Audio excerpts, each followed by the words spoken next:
Hola, ¿qué tal? Qué gusto tenerles nuevamente en estos miércoles de webinar. Placer poder compartir con ustedes este espacio.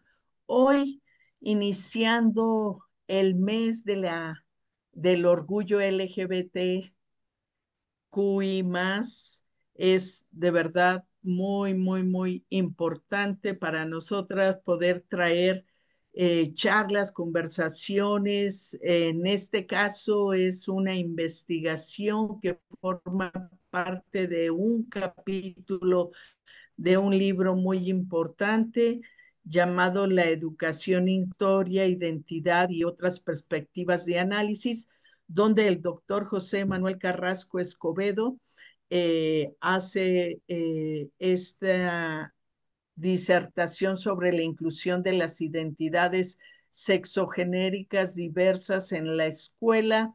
Les voy a contar un poco quién es el doctor José Manuel Carrasco Escobedo para que le conozcan. Y bueno, nosotras tenemos el placer de compartir con él ya algunos espacios de colaboración y el espacio del webinar también. Entonces, bueno, les cuento. Él es licenciado en educación primaria de la Escuela Normal Matías de Córdoba. También hizo la maestría en docencia en el Instituto de Estudios de Posgrado y el doctorado en docencia en el Instituto de Estudios de Posgrado. Su actividad profesional ha constituido el formar, ser formador del diplomado de la Reforma Integral de Educación Básica, frontera Comalapa, Chiapas, del equipo académico del Instituto de Estudios de Posgrado desde el 2020 hasta el 2023, escuelas del estado de Chiapas desde el 2007 hasta el 2023. Actualmente es asesor del equipo académico del Instituto CEFORMA, Centro de Formación Docente, desde el 2023-2024, asesor del equipo académico, Instituto de Evaluación, digo, y actualmente sigue en estos espacios. Eh, También es asesor del equipo académico del Instituto de Evaluación y Profesionalización y Promoción Docente de Chiapas y asesor pedagógico de la zona escolar estatal de San Cristóbal de las Casas, Chiapas. Es voluntario de la ONG Una Mano Amiga en lucha contra el SIDA-AC desde el 2006 hasta la fecha. Es cofundador de la colectiva Diversidad en San Cristóbal de las Casas. Él es docente, como ya lo habíamos nombrado, frente a grupo. Es auxiliar técnico pedagógico actualmente en la zona escolar 009 de educación primaria y la supervisión escolar 009, frontera Comalapa, Chiapas. Ha trabajado como auxiliar técnico administrativo en la zona 36 de educación primaria, también en la supervisión escolar 036 de Tapachula, Chiapas. Es docente de cursos de formación en el Instituto Ceforma en San Cristóbal de las Casas, asesor académico en unidades curriculares del aprendizaje en la maestría en educación y el doctorado en desarrollo educativo del Instituto de Estudios de Posgrado en el estado de Chiapas y ahora el Instituto de Evaluación, Promoción y Profesionalización de Docentes de Chiapas. y asesor técnico pedagógico en la zona escolar 005 en San Cristóbal de las Casas, Chiapas. Les reitero lo que él nos presenta hoy.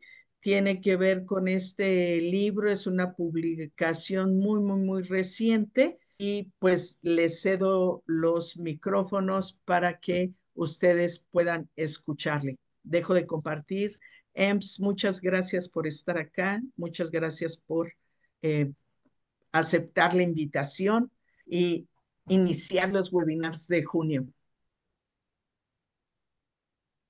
Muy buenas tardes, noches ya.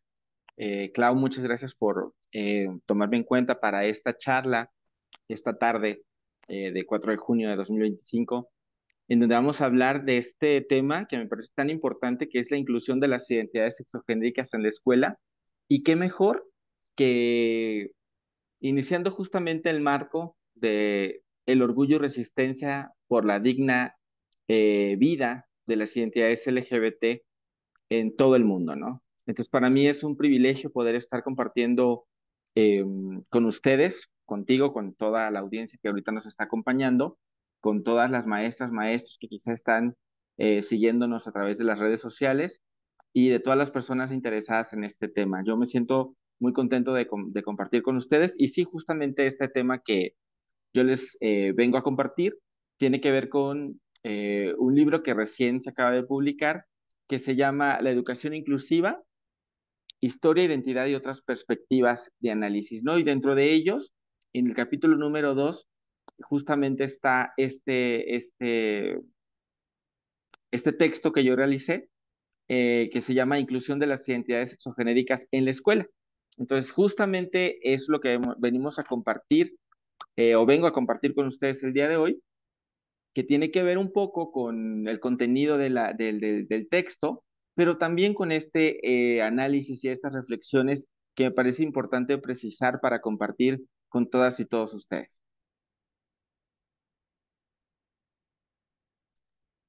Si puedes ponerlo en forma de presentación para que se vea más Sí, amplio. sí, claro. Gracias. Voy. A ver, denme un segundito, a ver, por aquí está.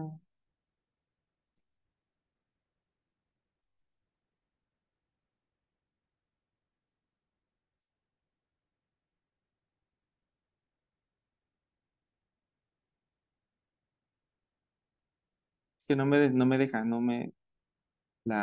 como me aparece la ventanita del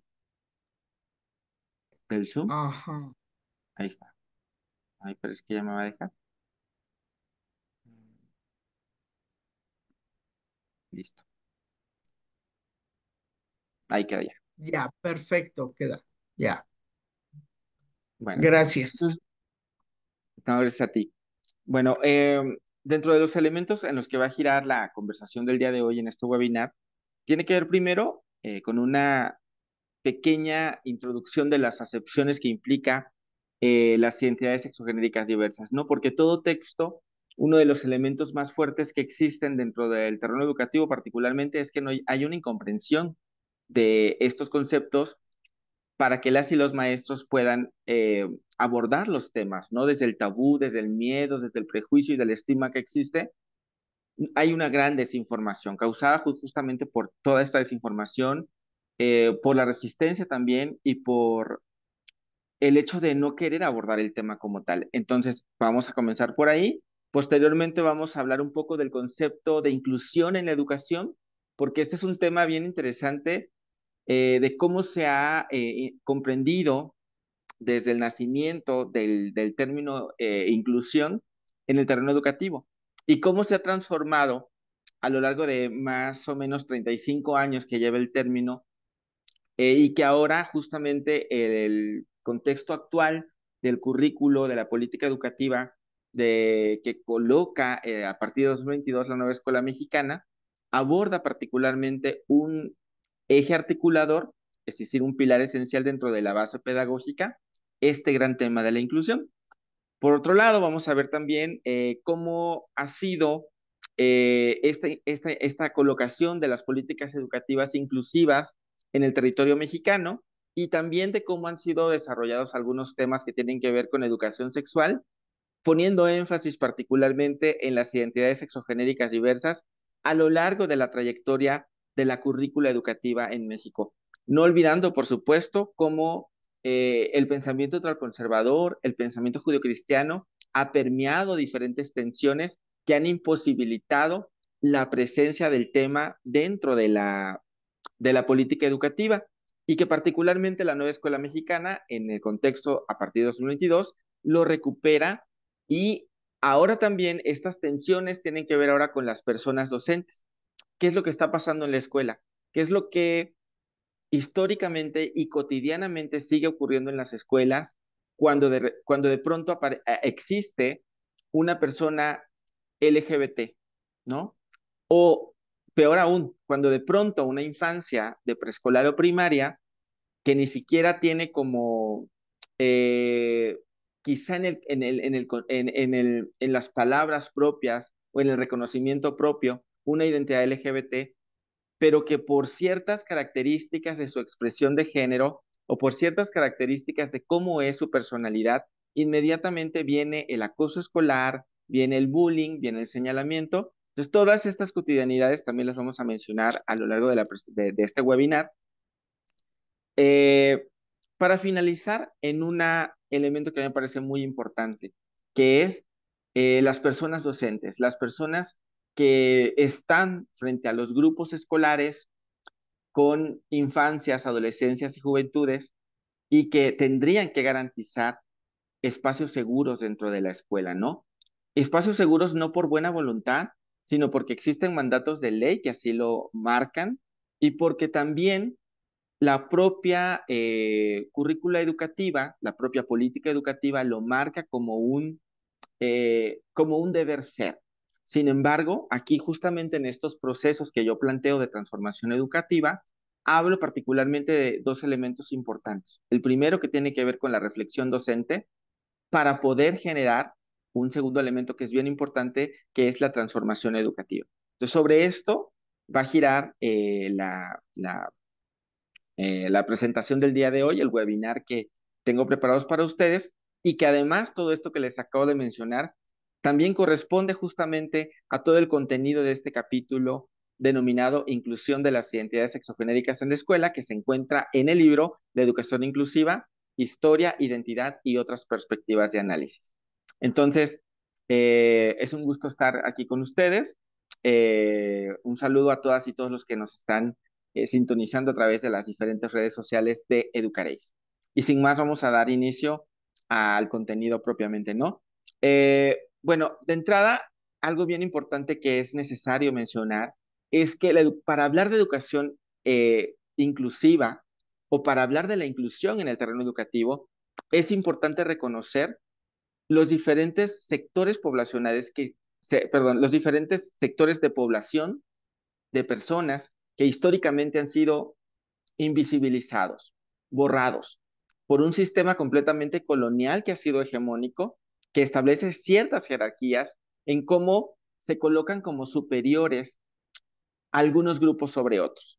Y esto corresponde a un gran sistema social en el que estamos enmarcados, que es completamente racista, clasista, capacitista, homolevotransfóbico, machista y en consecuencia misógino, eh, que ha colocado particularmente a diferentes sectores poblacionales en desventaja. Los ha de alguna manera invisibilizado, los ha borrado de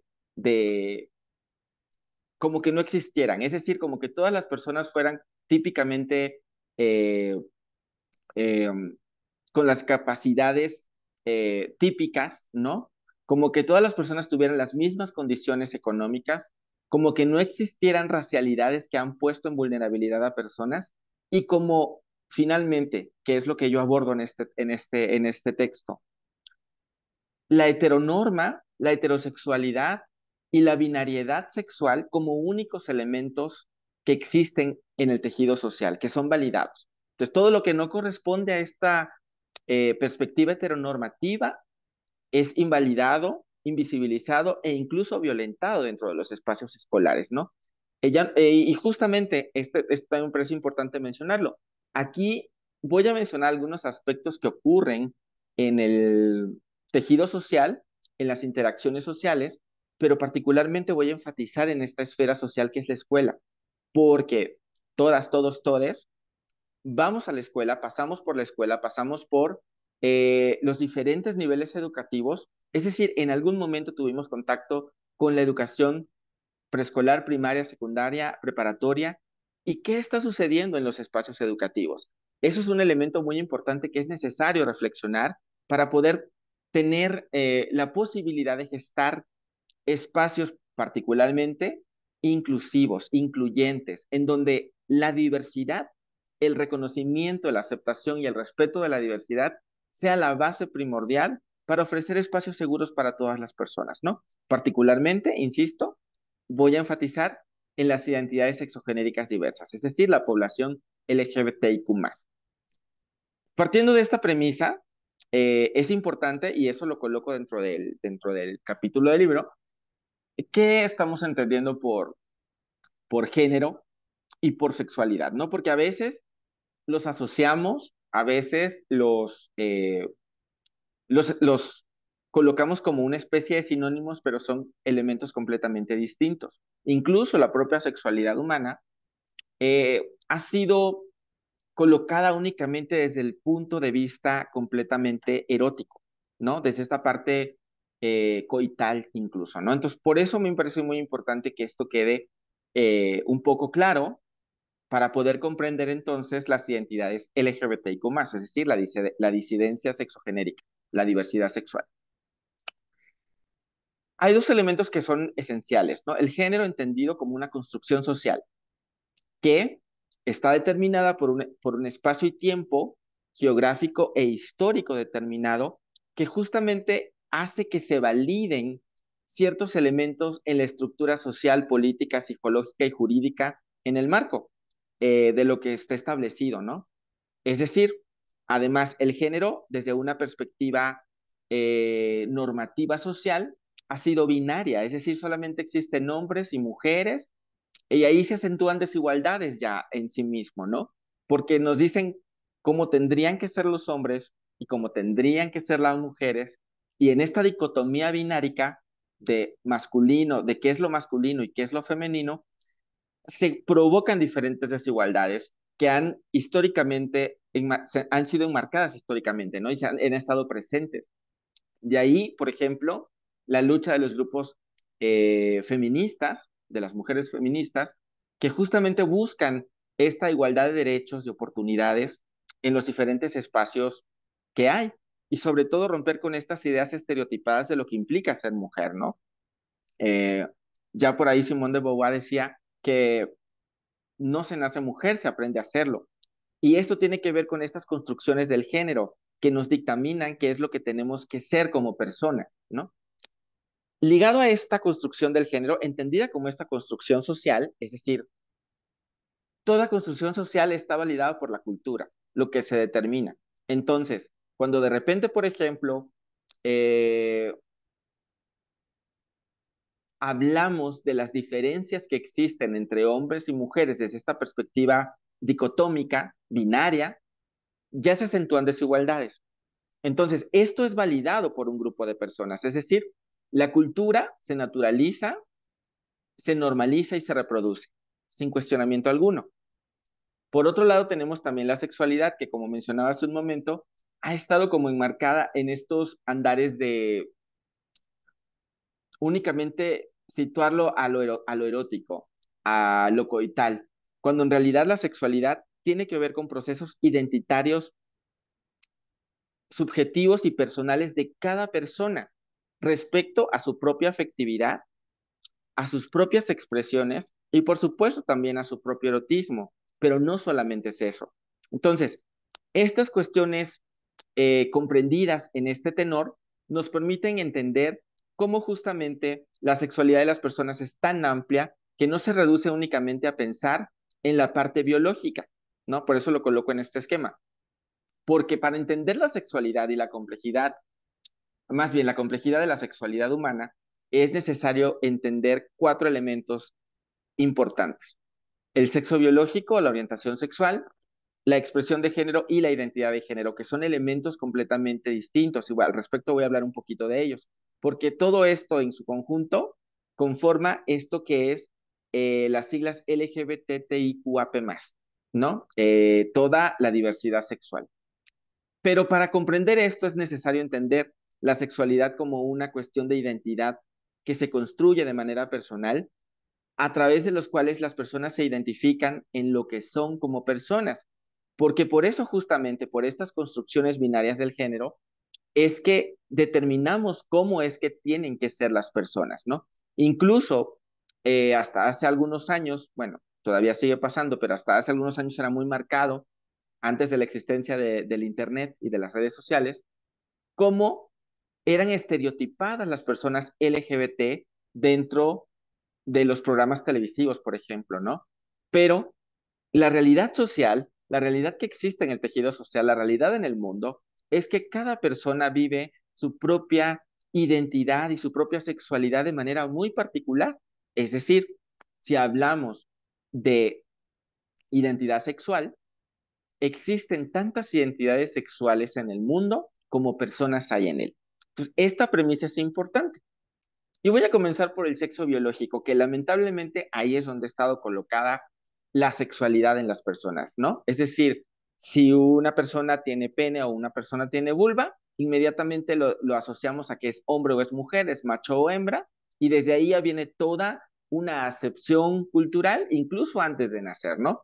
Por ejemplo, estas revelaciones de género, esta búsqueda de los nombres de las personas antes de nacer, el ultrasonido, los baby showers, ¿no? En donde se colocan incluso hasta los colores, ¿no? El azul para niños, el rosa para niñas. Entonces, esta cuestión dicotómica tiene que ver con esta comprensión del género binaria, es decir, hemos validado históricamente que existen únicamente dos géneros, el femenino y el masculino, y el masculino tiene ciertas características y el femenino tiene ciertas características, y cualquier situación que rompa con estas características nos causan miedo, nos causan temor, nos causan ruido.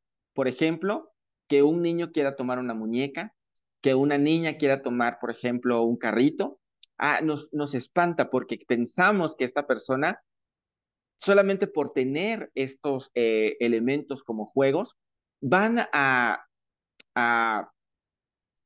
se salen de la norma y entonces pensamos que inmediatamente corresponden a la población LGBTIQ+, ¿no? Pero aquí por eso vamos a hablar de la expresión de género, ¿no? Y de estas construcciones sociales, de lo que nos han dicho que tiene que ser un hombre, que tiene que ser una mujer, y de lo que corresponden a estos roles, ¿no? Entonces, el sexo biológico es únicamente gonadal, es decir, incluso tiene que ver con cuestiones eh,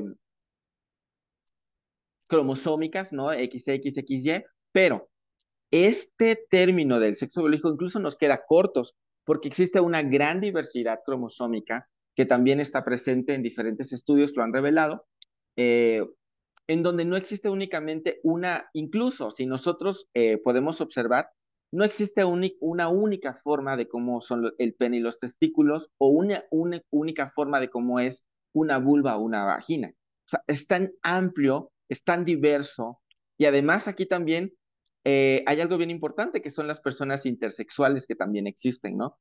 Que no corresponden a estas únicas formas que hemos pensado de sexos biológicos que existen, ¿no? Esta dicotomía que se ha formado, esta dicotomía binárica de hombres y mujeres, es lo que ha incluso violentado el derecho de muchas personas intersexuales porque sus formas morfológicas, físicas, no corresponden a lo que nosotros supuestamente creemos que tienen que ser. Y entonces, por ejemplo, muchas personas intersexuales han sufrido violencias porque los han criado de cierta forma que no corresponde particularmente a su identidad de género.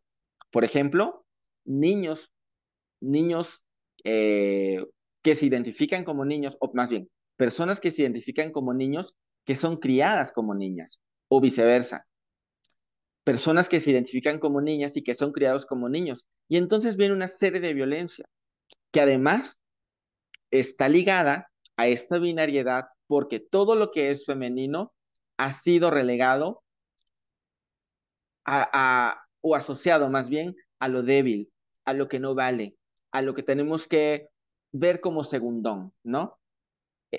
Es decir, la perspectiva patriarcal y heterosexual que existe ha colocado, por supuesto, a las mujeres en una desventaja social y, en consecuencia, en en una inferioridad mayor, en una vulnerabilidad mayor a las identidades LGBTIQ+.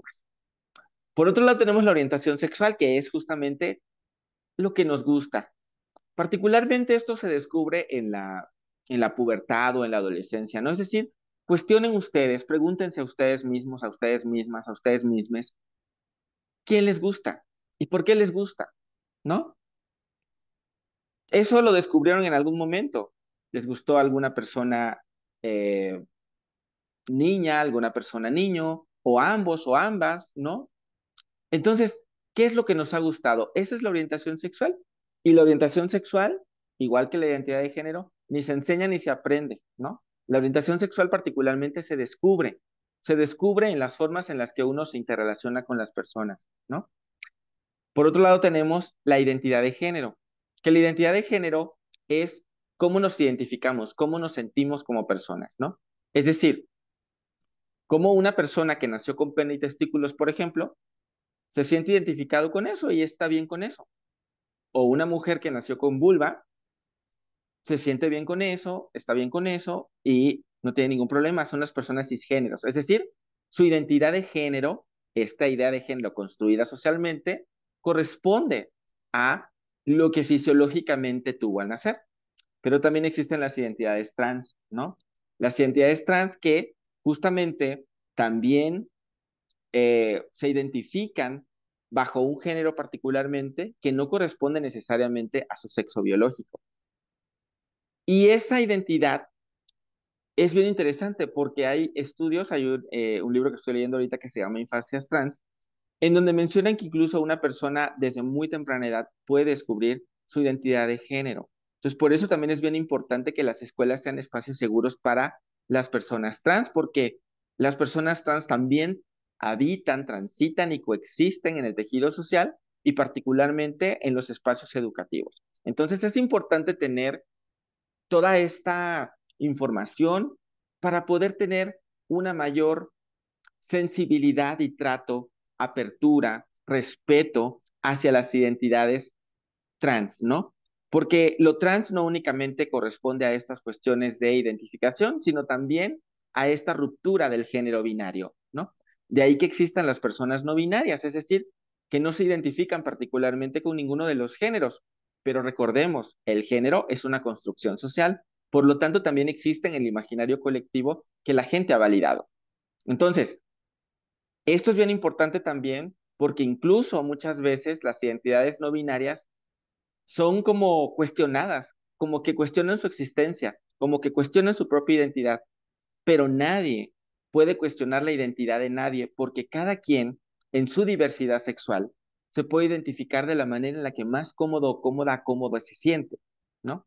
Entonces, finalmente vamos a hablar de la expresión de género, que la expresión de género que igual está ligada a esta cuestión binaria de lo que hemos construido socialmente. Por ejemplo, como lo vuelvo a repetir, rosa para niñas, azul para niños, pantalones para niños, camisas para niños, blusas para niñas, vestidos para niñas.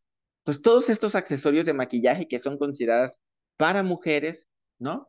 Pero realmente ni los colores, ni las cosas, ni los juegos, ni los juguetes tienen tienen un género. Las cosas existen porque existen, ¿no? Eh, y porque sirven. Por ejemplo, una computadora. ¿Cómo la podríamos catalogar en este sistema binario? ¿No? Desde su concepción de la propia palabra, podemos decir es que es femenino porque es la computadora, pero en su uso, ¿cómo podemos definirla? O sea, podríamos pensar en que es que la computadora es para hombres o es para mujeres, es para todas las personas, ¿no? Entonces, estos géneros binarios corresponden a una estructura histórica que ha relegado particularmente, o más bien ha colocado en el privilegio, en la cúspide del privilegio, a los hombres, ¿no? Voy a hablar un poco, por ejemplo, del pensamiento judio-cristiano. El propio Dios que tiene la perspectiva judio-cristiana es hombre, ¿no? Pero al mismo tiempo te dicen, es imagen y semejanza de todas las personas. Eh, y este sistema patriarcal ha funcionado particularmente como una superestructura de poder que ha relegado a las mujeres como inferiores, como débiles, como de segunda clase, como personas de segunda clase. Incluso en algún momento histórico fueron consideradas no humanas, ¿no? Entonces, cuando nosotros hablamos de igualdad de género, por ejemplo, es colocar y es incluso pensar en eh, esta deuda histórica que tienen las mujeres, ¿no?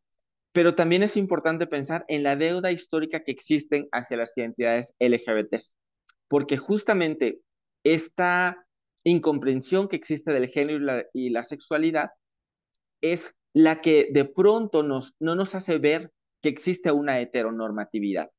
Y esta heteronormatividad está ligada a estas cuestiones de género que se han construido socialmente. Pero para desmontar todas estas ideas, es preciso comprender cuáles son los componentes que tiene la sexualidad humana para poder tener una visión mucho más amplia y compleja y entender que la identidad sexogenérica de cada persona corresponde particularmente a la forma en la que se comprende a sí mismo, en la forma en la que se identifica a sí mismo, en la forma en la que se ve a sí mismo, a sí misma, a sí misma, ¿no? Entonces, esto es tan importante porque incluso yo he visto, por ejemplo, en redes sociales cuando fue el 2020 que inició la pandemia, muchos videos que se hicieron virales a manera de burlas, de bromas que finalmente son violencia, cuando de pronto algunas personas se identificaron como no binarias en las clases virtuales que habían y se generaron un montón de burlas particularmente generadas por las personas docentes, por las asesoras, asesores que estaban al frente de la clase, que son los primeros que tendríamos, me incluyo porque yo también soy docente, que tendríamos que pensar en respetar la identidad de cada persona y en crear espacios seguros para todas las personas, respetando la identidad de cada una de ellas, ellos, ¿no? Porque, por ejemplo, hay un ejercicio bien interesante que yo he aplicado muchas veces en los grupos escolares, que es empezar a hablar todo en femenino, ¿no? Por ejemplo, y no falta que alguna persona que se asume como hombre me, se enoja y me cuestiona, ¿por qué está hablando todo en femenino cuando yo me identifico como él? ¿No? Y entonces es lo mismo. ¿Por qué entonces sí podemos hablar todo en masculino, excluyendo a las mujeres y excluyendo a las personas no binarias, cuando también son personas y también tienen derechos eh, y también tienen el derecho de vivir su vida con dignidad y su identidad con dignidad y con respeto? Eso es bien importante tenerlo presente porque invalidamos, ¿no? ¿Y por qué se invalida? Justamente por estas construcciones sociales.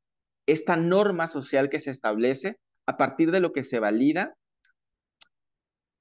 y que finalmente se naturaliza, se normaliza y lo peor de todo es que se reproduce sin cuestionar y que además valida diferentes violencias porque desde la perspectiva de social, hacer bullying a las mujeres, acosar a las mujeres, ejercer violencia hacia las identidades LGBT está normal, está bien que se haga, ¿no? Porque es lo que hemos aprendido desde esta norma social que es construida y validada. Entonces, ¿por qué es importante mencionar todo esto como un contexto antes de hablar de inclusión educativa?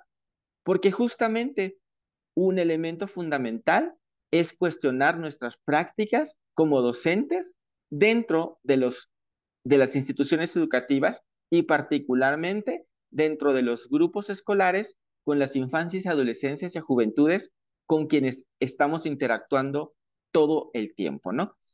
Particularmente voy a hablar del contexto actual también de la educación que trae elementos bien interesantes, ¿no? Entonces, a partir de esto que estoy planteando, ¿qué es la diversidad sexogenérica, no?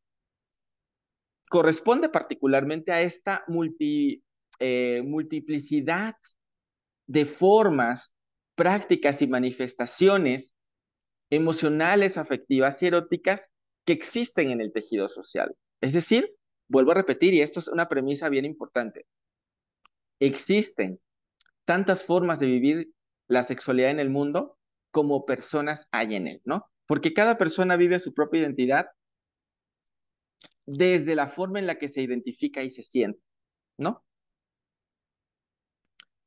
¿Y qué es la diversidad sexual entonces? Bueno, está conformada particularmente por todas las sexualidades disidentes que no se ajustan a la heteronormatividad, es decir, a estas cuestiones sociales que se han normalizado y que se han validado. Esto es importante mencionarlo también porque justamente ahora que estamos en el mes de junio, que en muchas partes del mundo se conoce como eh, el mes del orgullo LGBT y QAP+, eh, muchas veces, por ejemplo, se dice, no, ¿por qué las personas LGBT salen a marchar por sus derechos? Pues porque no los tenemos, ¿no? Los heterosexuales por de facto tienen derechos ganados, ¿no? Ya no tienen nada que, no tienen que esconderse, no tienen que vivir con culpa, viven sus noviazgos o en sus enamoramientos, de manera, vamos a ponerlo con comillas gigantes, normal, ¿no? Pero no así las identidades sexogenéricas diferentes. No un chico que le guste a otro chico, no una chica que le guste a otra chica, no un chico trans, no una chica trans, no una persona no binaria.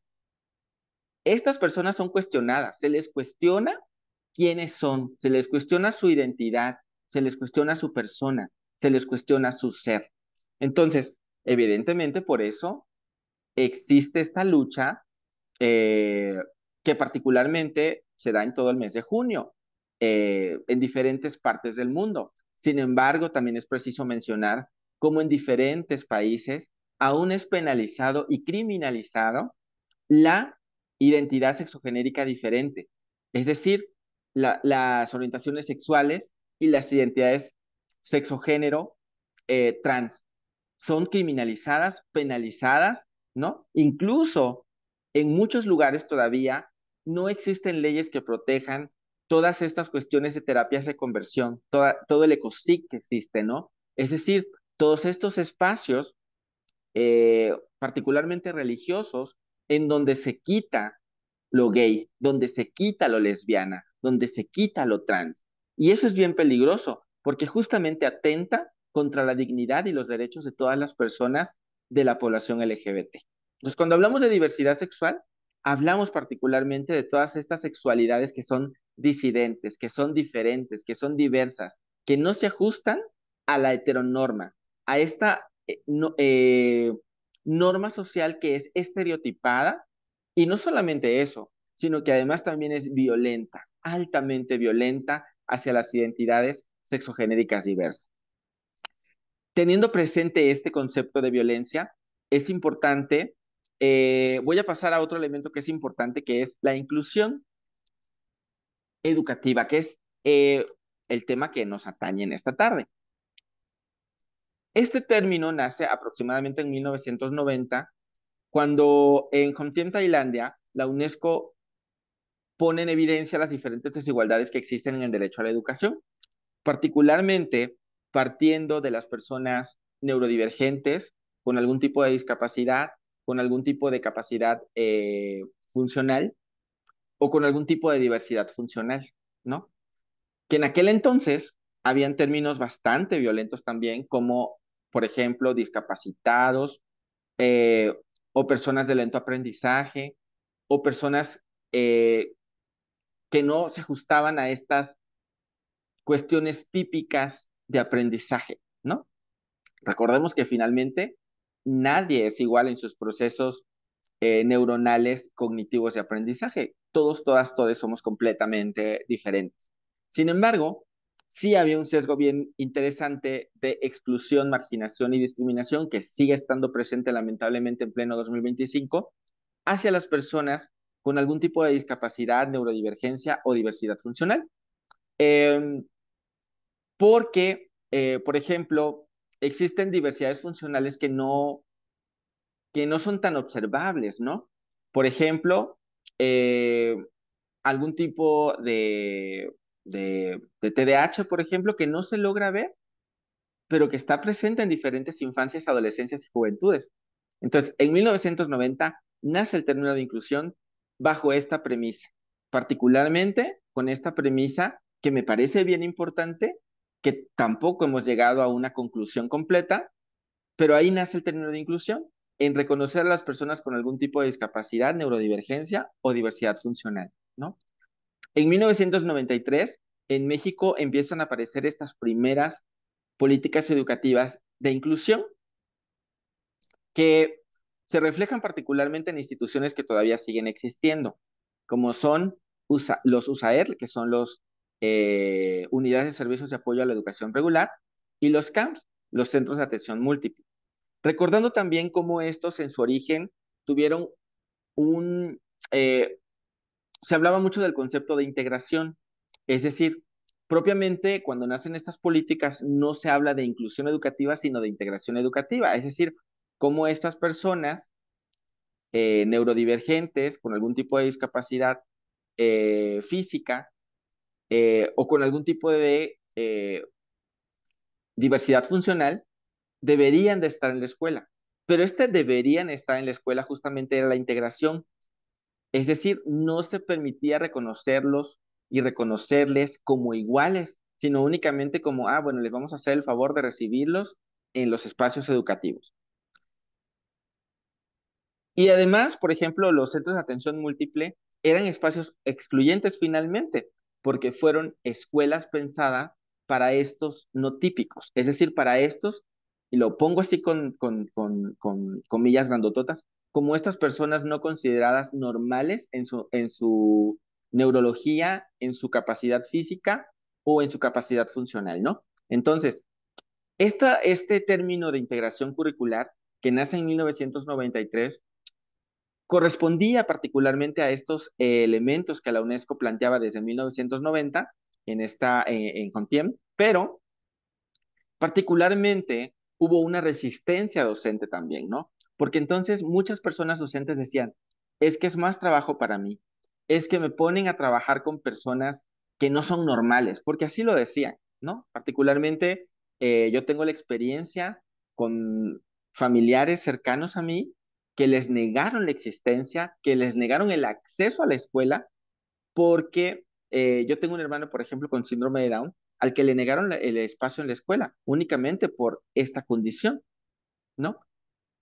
Entonces, en 1993, estas políticas estuvieron vigentes, este, y que particularmente no generaron ningún cambio. Era únicamente como pensar en que hay que integrarlos, pero hay a ver si la escuela daba el permiso de que esto pasara, ¿no? No había como una garantía de derechos. Constitucionalmente tampoco había una legalidad que permitiera reconocer a las personas con funcionalidades diversas en los espacios educativos y que se asegurara un espacio seguro y digno para ellas, para ellos, para ellas, ¿no? ¿Por qué menciono esto también? Porque es importante poner énfasis en que las identidades LGBTs también tienen otro tipo de vulnerabilidades que las atraviesan, es decir, que las interseccionan. Por ejemplo, una persona LGBT que además sea de un pueblo originario, una persona LGBT que además es lesbiana o una mujer trans, es decir, una persona AFAP, eh, una persona LGBT con algún tipo de neurodivergencia o diversidad funcional, que de pronto estos, por supuesto que generan mayores vulnerabilidades dentro de la escuela. Entonces, es importante tener presente esto porque, como vemos, las políticas educativas, en los planteamientos legales, la creación de institutos como eh, la Comisión Nacional contra la Discriminación, CONAPRED, son pequeños intentos del Estado para poder garantizar la igualdad de derechos para todas las personas. Sin embargo, no bastan los cambios a nivel curricular, a nivel legal, cuando las situaciones en el tejido social y las construcciones sociales que se hacen, que se realizan, que se validan, que se naturalizan y se reproducen, siguen teniendo sesgos de violencia a través de la discriminación, la exclusión, la invisibilización. voy a recorrer un poquito una década después, ¿no? Bueno, no una década, 20 años después, al 2013, cuando se crea por parte de la Secretaría de Educación el Programa Nacional para la Inclusión y la Equidad Educativa. Aquí ya se empezaba a mencionar estas intersecciones que tenían las personas. Se hablaba, por ejemplo, ya de personas de pueblos originarios, de personas migrantes, se hablaba de estas personas con diversidades funcionales, con discapacidades físicas o con aptitudes sobresalientes. Pero vean cómo las identidades LGBT están ausentes. O sea, tal parece que no importa, importan ciertas personas, pero lo LGBT no. Y esto tiene que ver con un contexto político educativo que vivíamos en México en ese tiempo. Recordemos que muchos de los gobiernos han tenido un pensamiento ultraconservador dentro de su política educativa, dentro de su propio pensamiento, ideología y filosofía, ¿no? Esto, por supuesto, ha hecho que las identidades LGBT estén invisibilizadas.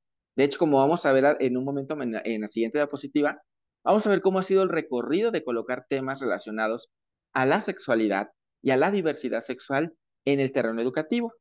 Y cómo además de todas estas cuestiones que es importante tener presente, el contexto social, histórico, en el que se sitúan todas estas políticas educativas, pero también el contexto social que se vive en los diferentes espacios geográficos a lo largo del territorio mexicano. Me voy a enfatizar en México, ¿no? Y cómo también a través de la naturalización de ciertas prácticas sociales, de ciertas normas sociales, muchos de los temas siguen siendo invalidados dentro del terreno educativo, dentro de las escuelas, por parte de las personas docentes. Pero ahorita voy a enfatizar un poquito en eso. Y para concluir esta parte del concepto de inclusión, voy a llegar al plan curricular desde 2022 en la nueva escuela mexicana. Un planteamiento curricular que lleva aproximadamente ya 3 años de vigencia, pero que todavía genera dudas, temores, incertidumbres y resistencias por parte de las personas docentes, ¿no? La nueva escuela mexicana, uno de los principios fundamentales que tiene es que propone una pedagogía crítica, que propone el reconocimiento de la diversidad que existe en el tejido social y particularmente coloca la inclusión como un eje articulador dentro del planteamiento curricular, es decir, dentro de los procesos formativos, pedagógicos que las personas docentes deberían desarrollar dentro de su práctica educativa.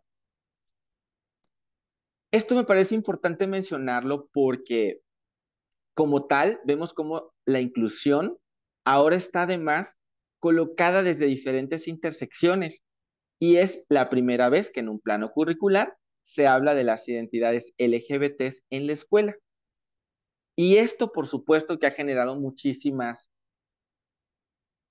tensiones sociales y particularmente recordemos que el hecho de ser docentes no nos hace por de facto ni críticos ni reflexivos. Esto es algo que tenemos que cuestionar desde nuestra propia identidad del ser, porque también existe un punto importante que decimos, ¿no? Es que el docente, la persona docente, es uno en la escuela y otro fuera de la escuela. Y resulta que no. La identidad docente es la misma en todos los espacios.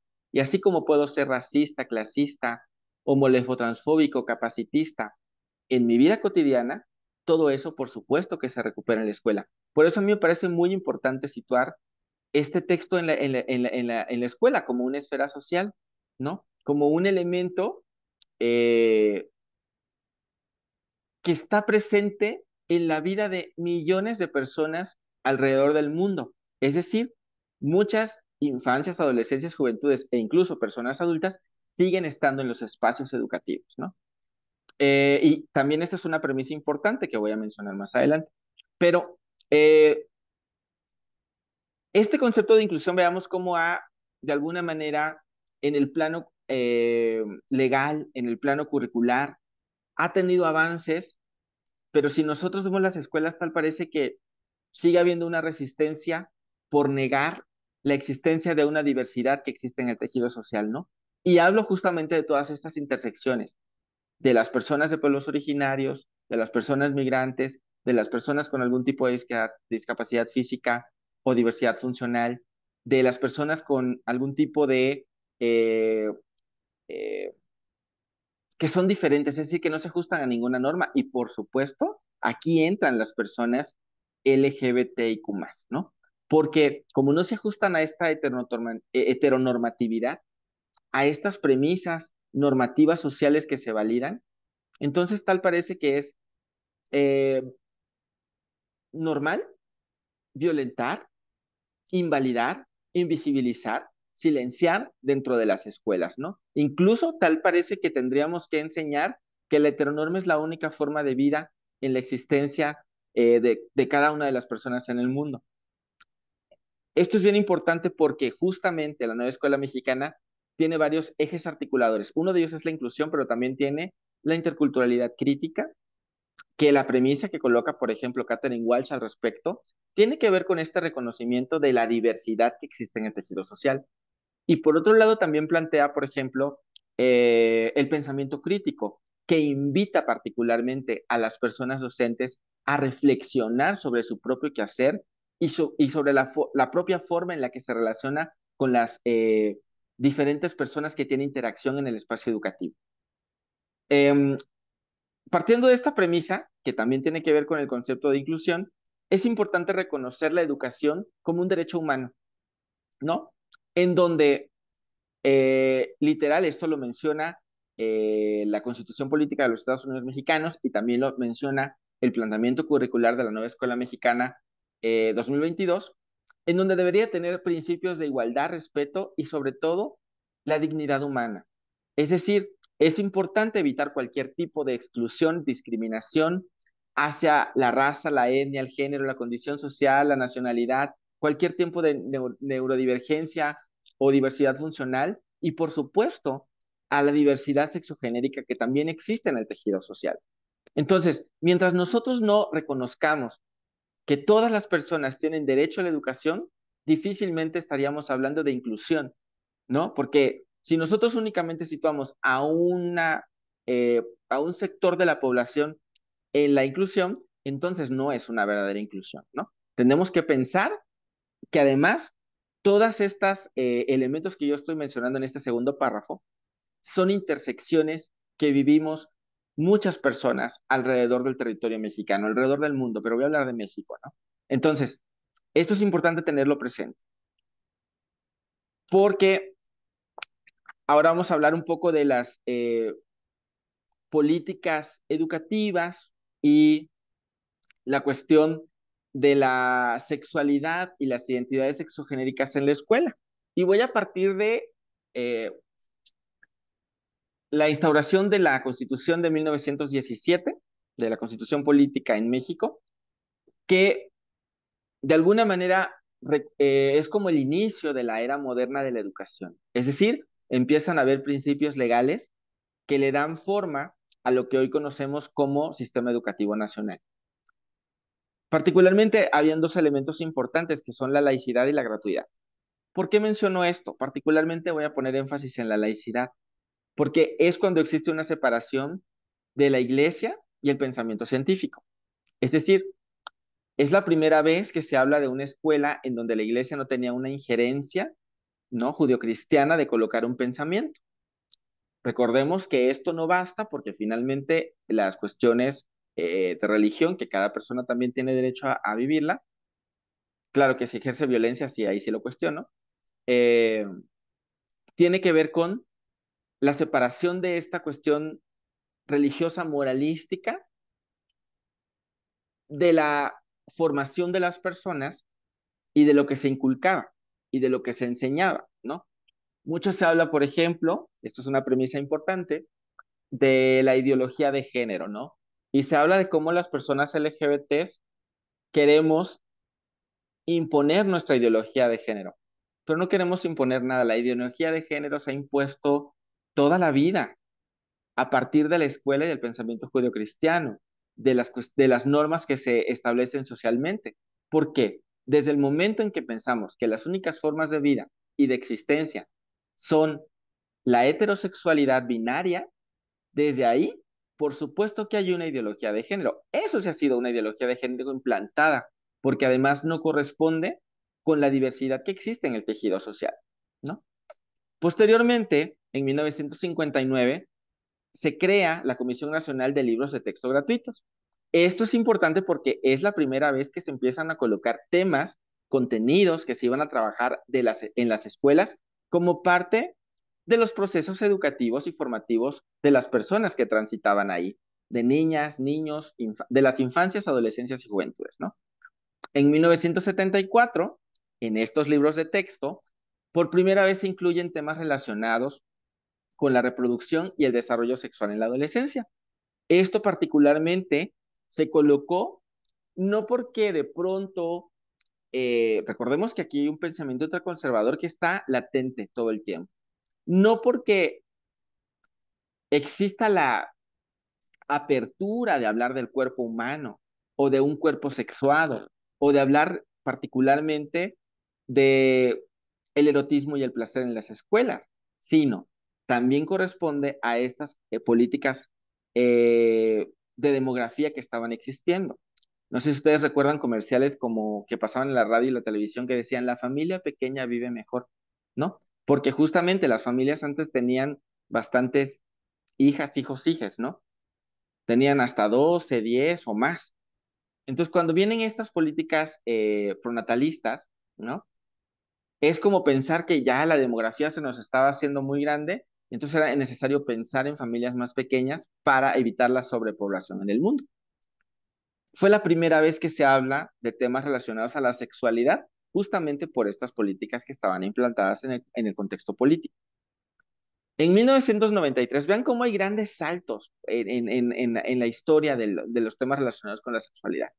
En 1993, se empieza a pensar en una educación sexual, reproductiva, además, porque además se tiende a eso, en los libros de secundaria, porque como siempre dicen los pensamientos ultraconservadores, con los niños y las niñas no, pero es una manera, yo lo veo así, es una manera muy hipócrita, porque al final de cuentas muchas de las cuestiones de abuso sexual que han habido dentro de las diferentes instituciones religiosas y educativas corresponden a personas que son altamente ultraconservadoras. Si ustedes quieren identificar a una persona ultraconservadora, digan, observen su discurso, escuchen sus discursos, lo que dicen, lo que mencionan. Son antiderechos, son racistas, son clasistas, son capacitistas, y todo está mal menos su privilegio económico, ¿no?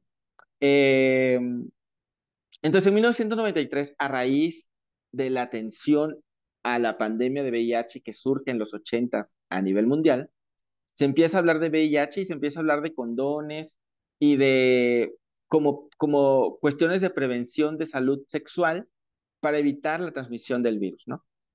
Ante esta situación que estaba colocada en el contexto social, colocan este tema, pero finalmente, ¿por qué no hemos llegado a una digamos, eh, concreción de la pandemia de VIH, a una finalización?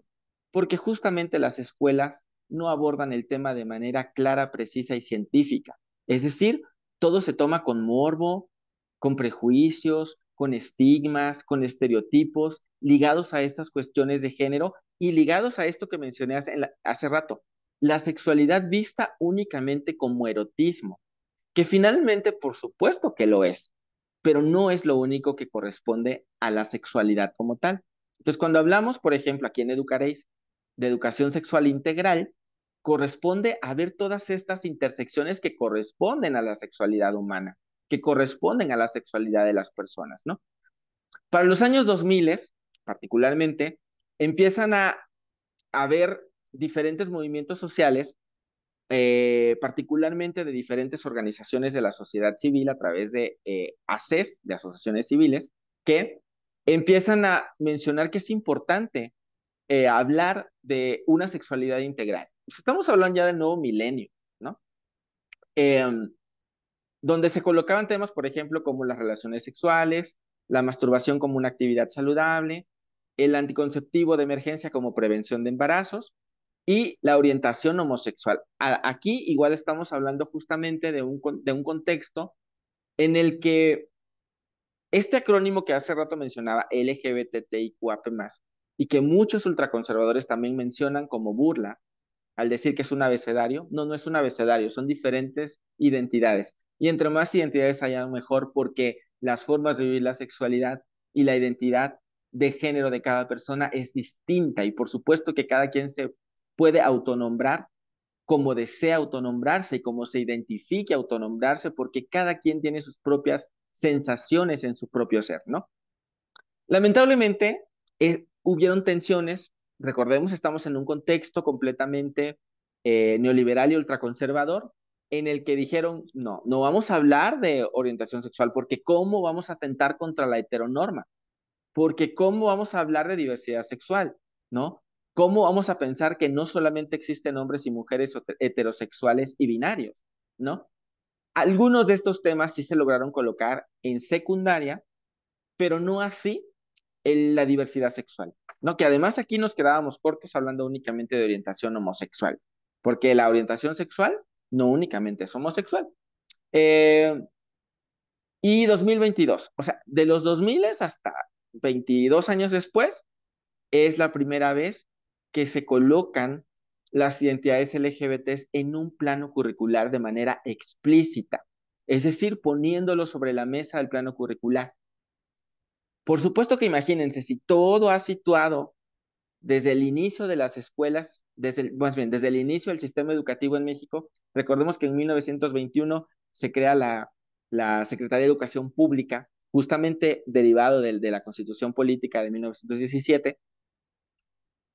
Todas estas tensiones, por supuesto que un siglo después, 1921, creación de la SEP, 2022, colocación del plan curricular de la nueva escuela mexicana, un siglo después, donde se empieza a hablar por primera vez de inclusión y de una inclusión que reconozca las intersecciones que han puesto en vulnerabilidad a muchas personas, de un enfoque humanista, que es la primera vez que también se coloca, de una interculturalidad crítica, porque también, bueno, es tema de otro webinar, hablar de interculturalidad también ha tenido un sesgo bien importante, ¿no?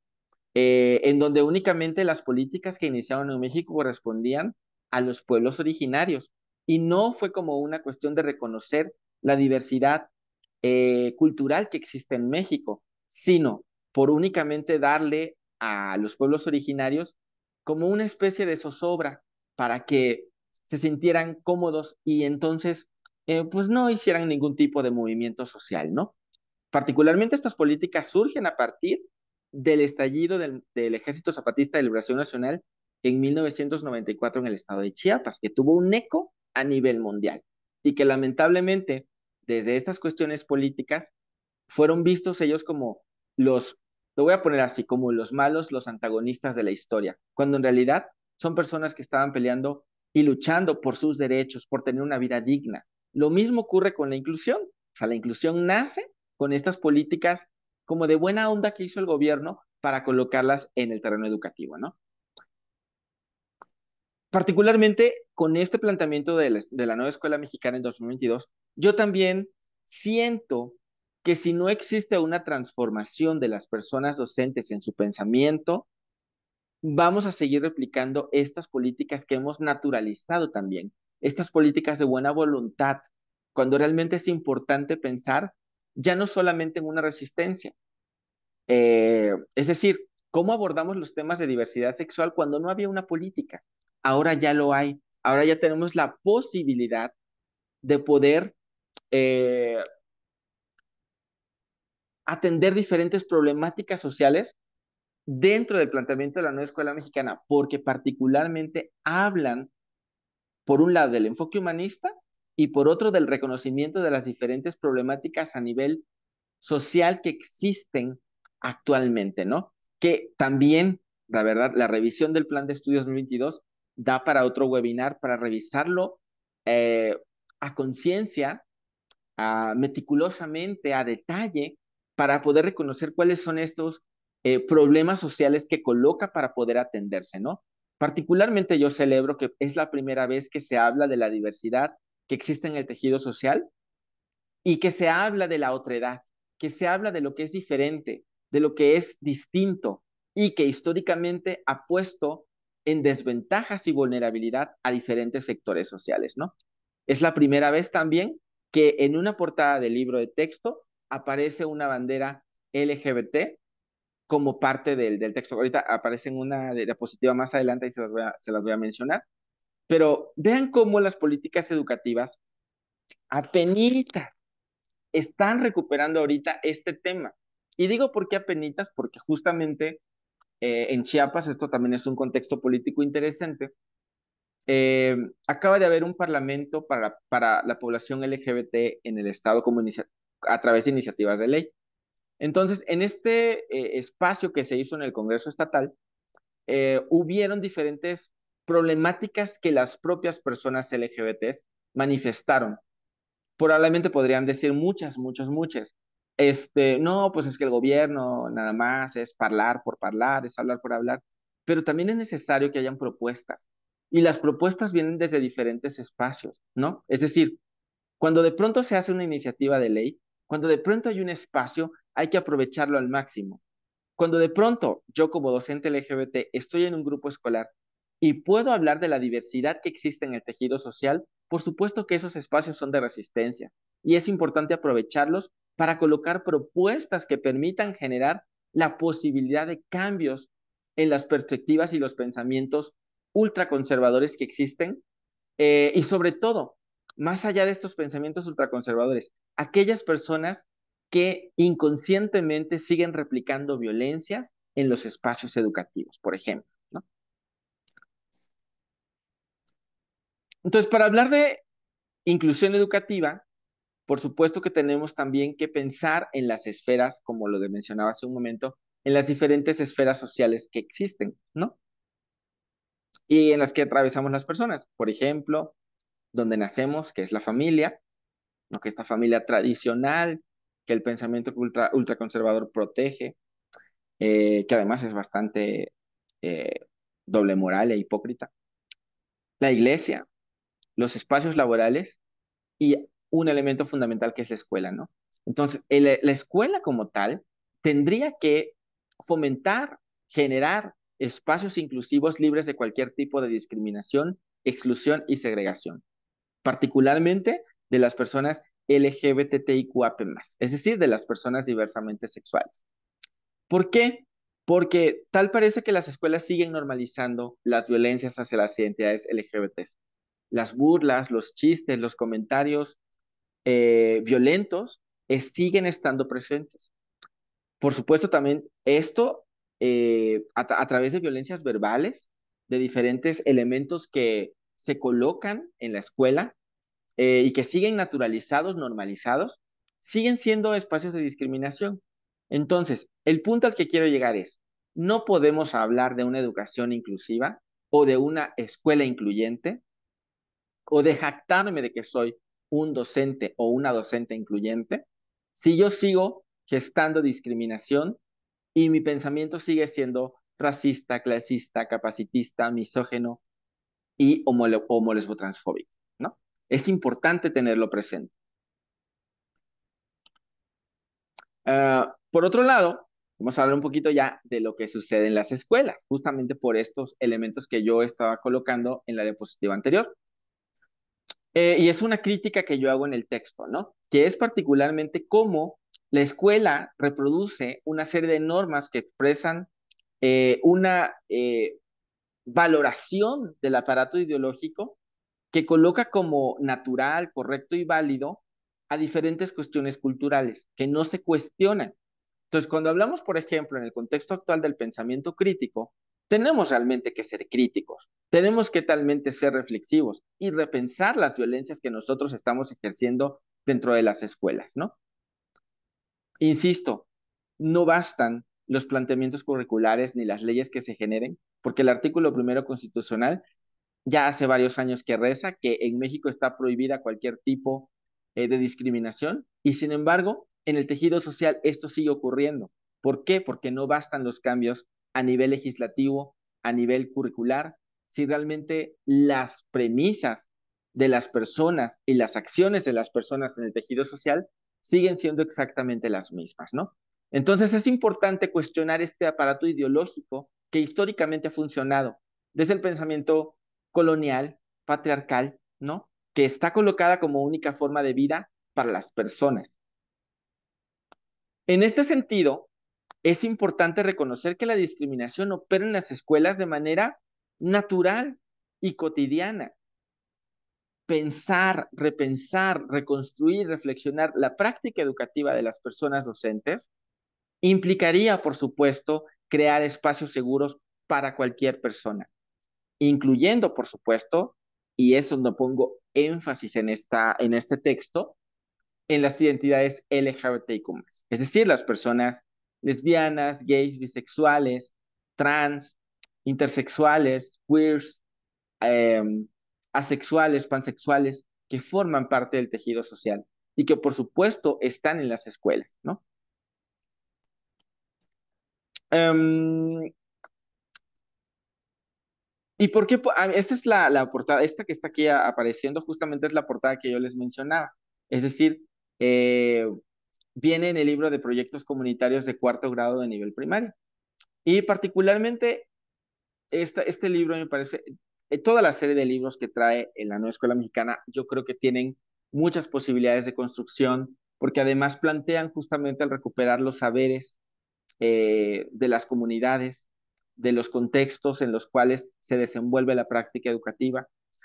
Y particularmente, igual y no resuelve nada, pues, pero que ya exista por lo menos una bandera LGBT en una portada de un libro de texto es una cuestión histórica, es algo que no había pasado nunca.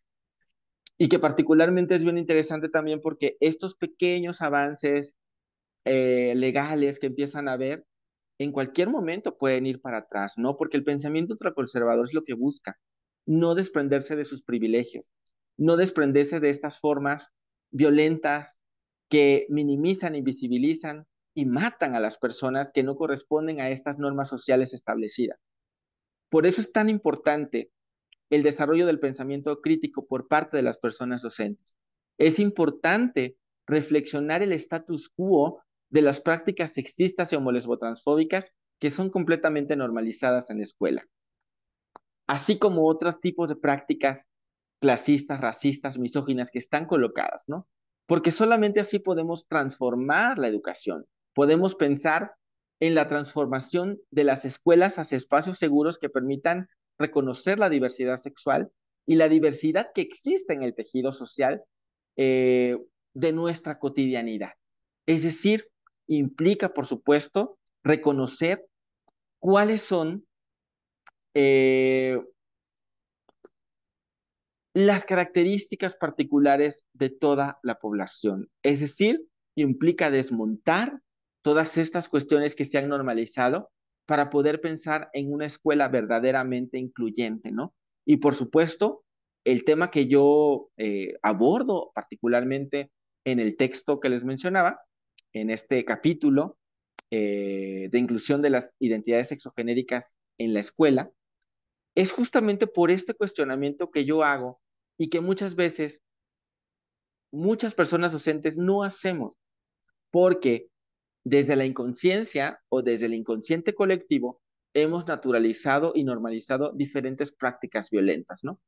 Entonces, para poder pensar en escuelas seguras, en escuelas incluyentes, es importante reflexionar las propias acciones que como personas docentes estamos haciendo constantemente todo el tiempo, ¿no?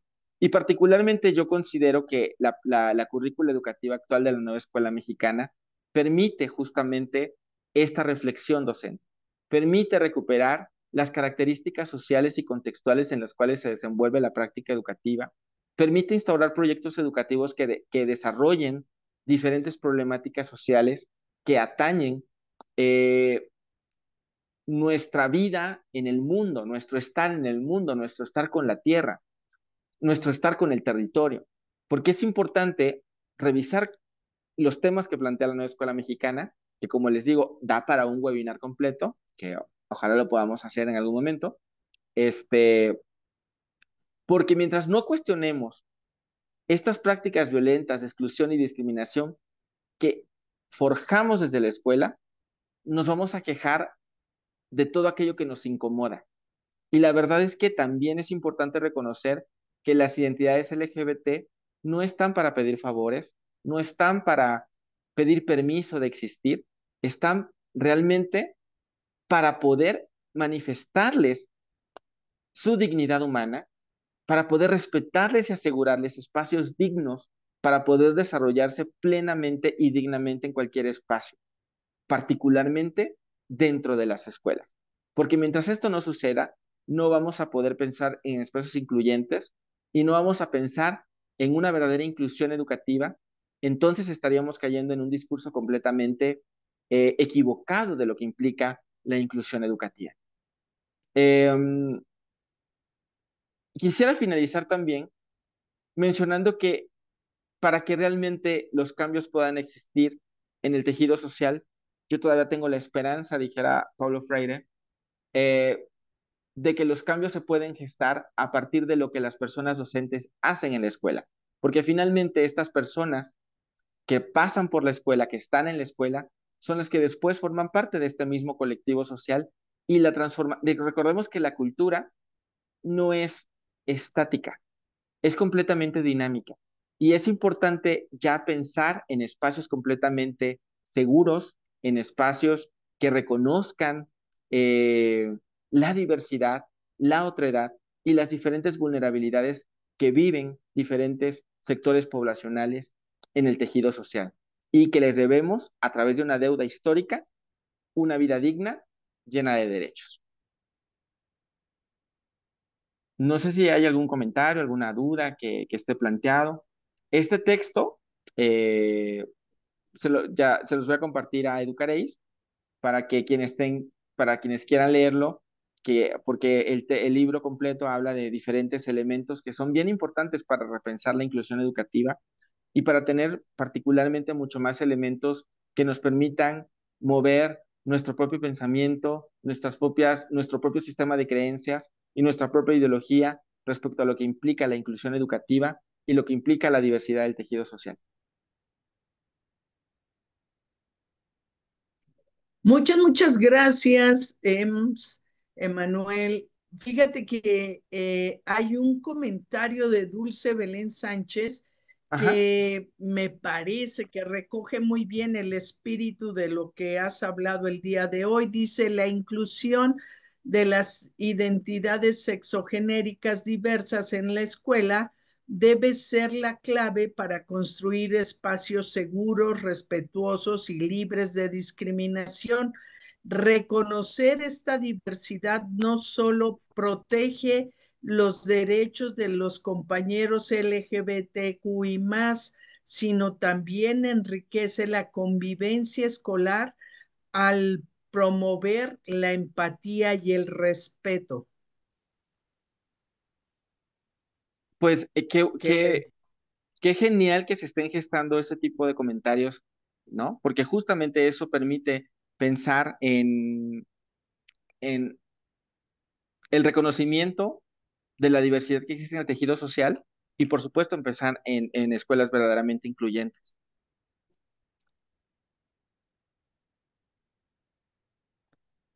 Mira, acá no sé si es estudiante o docente, pero dice que está en desacuerdo con el concepto de inclusión en la educación, incluso con el decir ella para referirse a una persona, para él no tiene sentido. Dice que la diversidad sexual ha perdido sentido, que la gente de la comunidad LGBT más cada día parece caer a la ignorancia. No explica por qué, perdiendo su identidad. Hay quienes ni saben qué son. No hablo de todos, pero sí hay algunos, incluso realizar protestas por respetar sus derechos se ha salido de control exigiendo respeto, pero no lo demuestran. ¿Quién sabe a qué se refiere que no se demuestra el respeto, ¿no? No Pues estoy sí, contra ni a favor de la comunidad, pero hay quienes ni necesitan ser protegidos por su orientación o su identidad, eh, que, que piensan que son excluidos. Y bueno, también habla de que si la Real Academia de la Lengua en Español no ha reconocido ese, el lenguaje inclusivo, que entonces no está contento con que esto sucede, no lo tolera y ni lo acepta. No, pues muy respetable su Que punto de le, vista. La verdad es que aquí no es para tolerar, o sea, etimológicamente también habría que ver cómo está entendiendo esta persona el término tolerar, ¿no? Porque tolerar es permitir lo que no está permitido. Y yo aquí algo que sí no toleraría es cualquier tipo de violencia hacia las personas, ¿no? No sé si es, me preocupa que pensamientos como este de pronto estén dentro de la escuela, porque justamente es lo que mencionaba yo alrededor de lo que charlamos, ¿no? Cómo este tipo de pensamientos, por supuesto que está colocado dentro de las escuelas y por supuesto que son focos de violencia que están ahí latentes, ¿no? Eh, Me preocupa también esto que dice que las identidades sexogenéricas han perdido sentido. ¿Cuál sentido? Le cuestionaría, asumiendo que esta persona es heterosexual, si su heterosexualidad en algún momento ha perdido sentido, porque también muchas veces hablamos de los vacíos propios, ¿no? Este, respetar es lo más importante para comenzar una sociedad mucho más igualitaria, justa, equitativa y democrática. Es lo que le respondería a esta persona. pues muchas gracias, Emanuel. Me gustaría solo compartir quiénes somos, en dónde estamos, en nuestras redes y poder compartirles lo que va a suceder la próxima semana. Para quienes nos ven por primera vez, somos Educaréis, un programa de educación integral en sexualidad para docentes con mayor interés. Estamos trabajando con docentes de todos los niveles educativos, desde educación inicial hasta media superior. Tenemos 10 canales de planeaciones donde se transversalizan los temas de educación integral en sexualidad. Estamos en Telegram, Facebook, Instagram, YouTube, TikTok. Tenemos un número de, de WhatsApp y tenemos nuestro correo. La próxima semana tendremos una charla que se titula Miradas, Inocencia, Sexualidad, Inclusión y Justicia en la Escuela, que va muy de la mano de lo que hoy nos ha expuesto Emmanuel. Bueno, pues muchas gracias, Ems. Agradecerte profundamente si gustas prender tu cámara y despedirnos ya de la gente que nos estuvo escuchando el día de hoy. Muchas Ay, claro gracias que por su...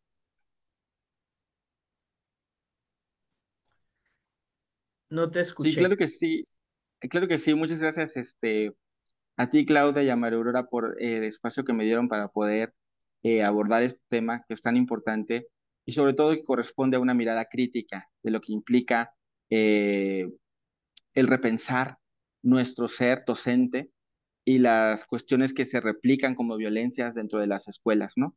Por ahí hubo una persona que comentó en el chat que dice que yo estoy tachando a las personas ultraconservadores como hipócritas. Y él se asume como ultraconservador, por supuesto que se va a atacar, ¿no? Y además disocia cosas que son completamente equivocadas, ¿no? La religión de la espiritualidad, que son cosas completamente distintas, porque la espiritualidad como tal nos invita particularmente a respetar al otro, a la otra, en toda su diversidad, en todo su ser, en toda su complejidad. Entonces, mientras no también cuestionemos estas cuestiones y las situemos como cuestiones de sinónimos, por supuesto que va a haber una cuestión completamente equivocada de lo que implica la espiritualidad en las personas y el crecimiento personal que cada persona puede tener.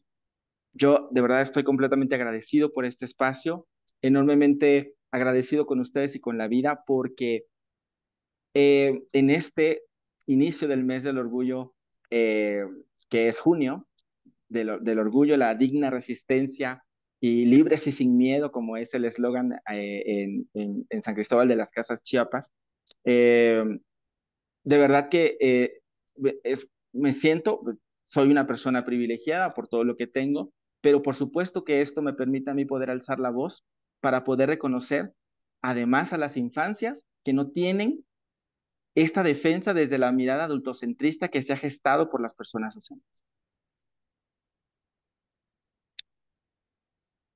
Muchas, muchas gracias. Vamos a tener en el 18 a un chico que va a hablar de infancias trans y me parece que toca mucho esto del adultocentrismo, ya lo escucharás, ¿no?